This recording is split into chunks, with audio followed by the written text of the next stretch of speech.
নারকেল ছাড়ানোর সময় ছেলেটি জেনে বুঝে একটি পাথর দিয়ে নিজের পায়ে আঘাত করে। তারপর সে সেখান থেকে আরো একটি অস্ত্র বের করে নেয় এবং কাউকে বুঝতে না দিয়ে নিজের পায়ের সাহায্যে সেটি গড়িয়ে এক জায়গায় লুকিয়ে ফেলে। ছেলেটি এসব কিছু করছিল এই জেল থেকে পালানোর জন্য।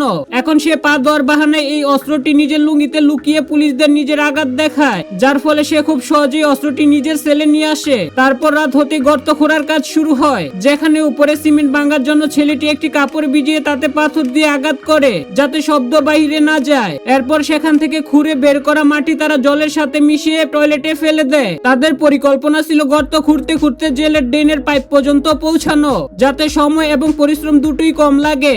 এখন গভীর রাত পর্যন্ত কাজ করার জন্য তারা রান্নাঘর থেকে কেরোসিন তেল এবং কাঠ চুরি করে সেলে নিয়ে আসতে থাকে। এই সময় পুলিশদের তাদের উপর সন্দেহ হয়, কিন্তু বাসনের নিচে গর্ত থাকায় তারা সেটি খুঁজে পায় না।